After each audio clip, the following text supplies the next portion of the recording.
There is anxiety today for quarterback Patrick Mahomes and his pregnant sweetheart after he hugged a player who would soon test positive for COVID-19. After Monday night's big game, Mahomes was seen hugging and chatting with the New England Patriots' Stephon Gilmore. 36 hours later, Gilmore did test positive for COVID-19. The announcement left many Kansas City fans shuddering that their star player who led the team to last year's Super Bowl victory had left himself vulnerable to the virus.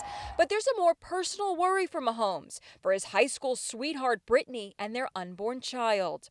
Now, Brittany and Patrick have decided to sleep in separate bedrooms and stay away from each other for the sake of the baby.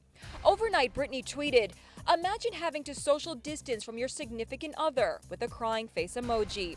Mahomes had this to say. I think about it every day. I mean, you have to think about that with her being pregnant and kind of that high risk category. And when I went home over the weekend, I slept in a different bedroom and stayed away from her as much as possible. Nurse Heather Hodnicki says that's a wise thing to do. Heather also found herself pregnant during the height of the pandemic. She wore full protective gear as she made the rounds at her hospital in New Jersey.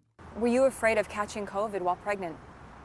Of course, I was afraid every day that I would catch it, and not necessarily that I would lose my life over it, but, being pregnant and getting a fever is always a fear, to your unborn fetus. Hi, sweetie pie. Fortunately, she gave birth to a beautiful and healthy daughter. She has a message for Brittany and Mahomes. We stand with him for trying to protect his wife and baby, and it's a hard time, but it does get better.